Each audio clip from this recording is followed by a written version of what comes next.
Let's find out who makes the best affordable pickup truck by comparing the Silverado to the F-150 and finally to the Ram 1500. I'll include a link to the Ford here in Provo, the Chevy here in Provo, and the Ram here in Provo. They're providing us with all three trucks. Let's get into the comparison.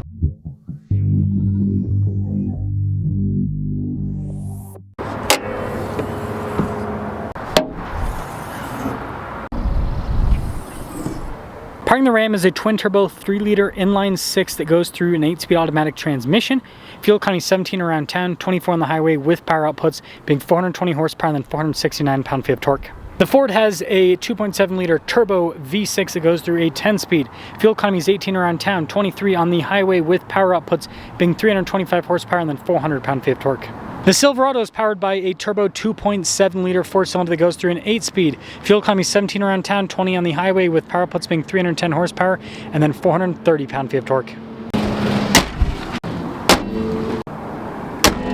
I'm trying to hit 500,000 subscribers before the end of the year. I'd really appreciate it if you'd help out with that. Now this Ram has the Tradesman package, which means it's the basic package. You've got a bunch of plastic cladding here on the front end, no recovery points, no tow hooks, but you do have parking sensors. Ford has the STX package, which is kind of like an affordable, cool looking package. It does give you some niceties on the front end like fog lights and recovery points. And the Silverado has the custom package, which is kind of similar to the Tradesman, but also similar to the STX because you've got recovery points and this body painted bumper. So when it comes to front end appearance, the Ram is the most basic, the Chevy is in the middle, and the Ford has the most features and looks the fanciest. Steering wheel setup on the Ram is 275 by 65 by 18. The Ford is 275 by 60 by 20. The Silverado is also 275 by 60 by 20. Here's your side profile with the Ram. This is where you can see that it's got the standard size bed, and the Ram is coil sprung in the rear. Can't really give you a side profile with the Ford because it's in the middle, but again, standard size bed, and the Ford has leaf springs.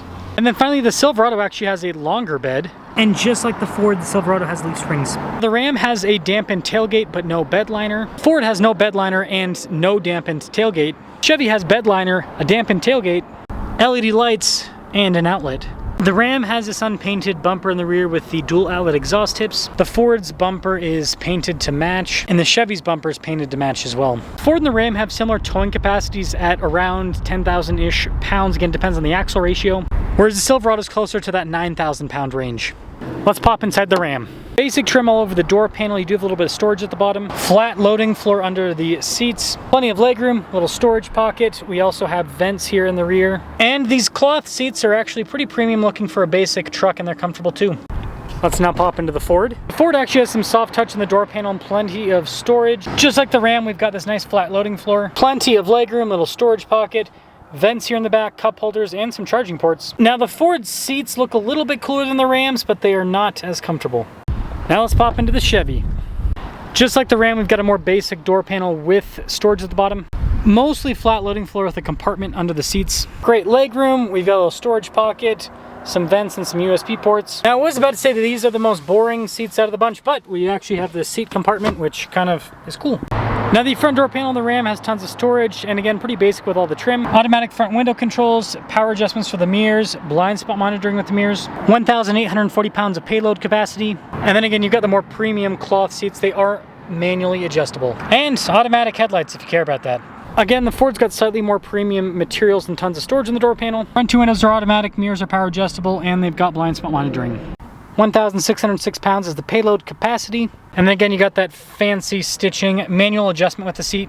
Auto stop start, interesting, but also automatic lights. Just like the Ram, more basic, tons of storage though. Only the driver gets an automatic window, but the mirrors, again, power adjustable. No blind spot monitoring though. 1,779 pounds is the payload capacity. And then again, you've got the more basic cloth seats. They are power adjustable with lumbar support though. Chevy actually has their 4-wheel drive select here. This does not have 4-wheel drive low, but it does have auto and high. And then you've got automatic lights. Let's start up the Ram. Now they give you this trim that looks fancy around the steering wheel, but it's actually pretty basic. The Ram does have adaptive cruise control. It's got a gear limiter function as well. Mostly analog gauge cluster with that digital element in the center that you can change what it displays. Pretty basic trim here on the dash with a little bit of storage above the infotainment system and a 12-volt. Backup camera with a zoom function for the receiver hitch, and it's got good resolution. Infotainment system has a shortcut bar there at the bottom, and it's pretty quick to respond. Analog controls for the radio, single zone climate with this too. Your controls to go into the tow haul mode, your trailer brake controls, parking sensors to turn those off. Dial shifter, everyone loves that. Anyways, 2-speed transfer case, 4-wheel high. We do not have 4-wheel auto, but you do have auto stop start that you can turn off. This truck is equipped with a bench seat that has storage on the top, cup holders, and there's more storage underneath the seat, just like there's storage above the glove box. Guess what? The rear glass, power. That's always a nice feature to have. Well, would you look at this? Ford makes you stick a key in the ignition. A little bit old school. Just like the Ram, we've got basic trim all around the steering wheel. Cruise control, volume controls, controls for the center stack. Column shifter that does have a manual function. Full digital gauge cluster with this bad boy. Basic trim across the dash and plenty of storage up there. Giant backup camera that also has a zoom function just like the Ram, but apparently doesn't want to pick up my finger. Yeah, giant infotainment system with the shortcut bar there at the bottom. It's all quick to respond. Single zone climate, analog controls for the radio, and you've got some charge ports on the side. 2-speed transfer case with a rear locking differential, but again, still no 4-wheel drive auto. Plenty of storage here in the center with a center console, so no seating. And the rear glass is fixed. Can't open it. And starting up the Chevy. Just like the other two, we got a basic design with the steering wheel, basic trim, but at least it has cruise control, right? Now this is definitely the most old school looking gauge cluster out of the bunch, but it does have a little digital element there in the center. Backup camera in reverse. Teeny tiny infotainment system, but it is quick to respond, and it actually has Apple CarPlay and Android Auto, which is nice. Physical radio controls, single zone climate just like the other two. Little charge port area here, auto stop start just like the other two. Tailgate drop down feature, which is nice. Stability control in that area and trailer brake controls. And would you look at that, we've got some storage underneath the little cushioning here with this old bench seat set up in the Silverado. 2 glove box lids is cool, but no function to open up the rear glass. About $53,500 is the price of the Ram. Ford's about $52,000, and the Silverado is about $52,500. Let's see which turbo truck performs the best. Well, folks, set off in the Silverado first. Hi-ho, Silver away, right? This one has the least amount of cylinders out of the bunch. Chevy's probably gonna have to step up their game if they want to compete in the entry-level truck segment now that, well, Ford's had that V6 for a long time, but man, Ram's pushing out quite a bit of power with that inline 6. And I'm not sure, I can't talk, Chevy can still sell people on doing a turbo truck. Maybe I'm wrong. Or is it not a turbo truck, 4-cylinder truck rather. The other trucks are turbocharged. This is my first review of the day. Usually the first and the last are the worst. In terms of brain function. It's the ones in the middle that are good. Warmed up but not tired out.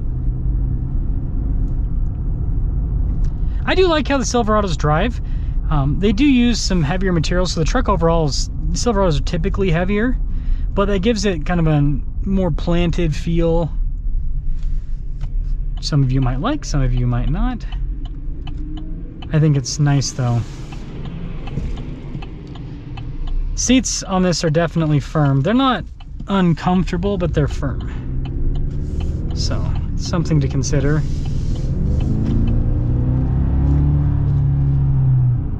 Definitely sounds like a turbo 4-cylinder. It's got good torque. See how it compares to the other two.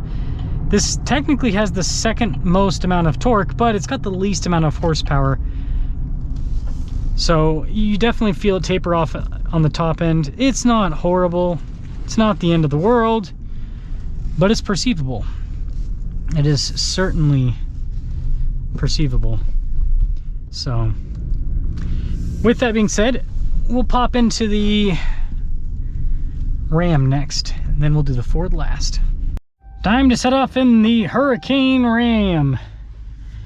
And that is part of the reason why the Ram is a little bit more expensive than the other two, is this Hurricane's considered a more premium powertrain for the Ram. Pentastar V6 is kind of like the entry level. But Pentastar V6s doesn't seem like too many, other than businesses. Regular people don't seem to really want that. People want power, which I completely understand. I'm behind that. I love power too. So, very smooth, much smoother than the Silverado. This has a bit more torque. Again, about 40-ish pound-feet of torque more. And it's got much more horsepower, so you can feel that it's got a much stronger top end that just right off the bat, that the Chevy does not have. And that's probably also part of the reason why this is able to tow a little bit more. Again, it comes down to axle ratio too, but stronger top end, you're gonna be able to tow more.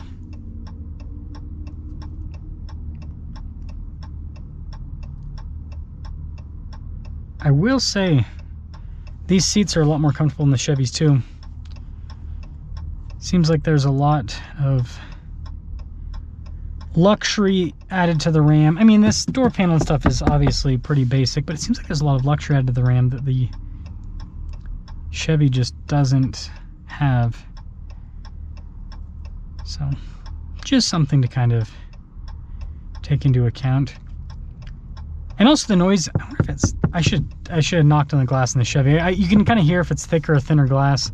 I wonder if there's more sound deadening with this in general compared to the Silverado. That'd be interesting to see. Oh my goodness. Spinning the tires a little bit. So yeah, it's got a lot of horsepower, guys. It's got a lot of horsepower. In summary, this is cool.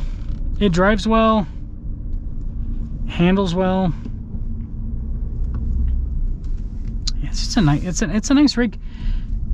And we'll conclude things with the Ford, but I will say this new Ram is impressive with the power. And seriously, if this powertrain is reliable, if it ends up being reliable, it'll probably be the best powertrain in the truck segment when it comes to turbo engines.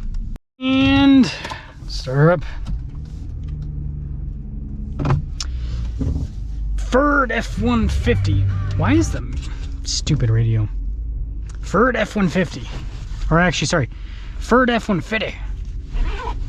Gotta talk like the typical Ford owner. Just kidding, but also not. Depends on what part of the country you're from. Many Ford. Why is this backpack being stupid? Many Ford owners do in fact sound like that. I'd say the Ram had the most comfortable seats. These are comfortable though, but not as comfortable as the Ram.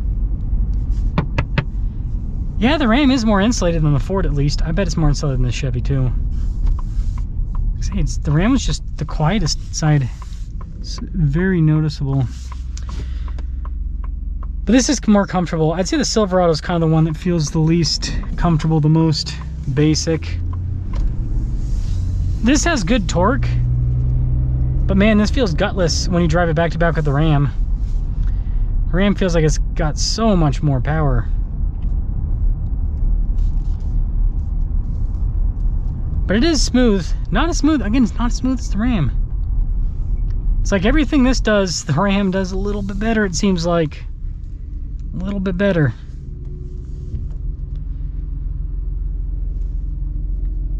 Yeah, I can definitely hear more noise. It's interesting. It's interesting. The Ram definitely feels a little bit more luxe from that perspective.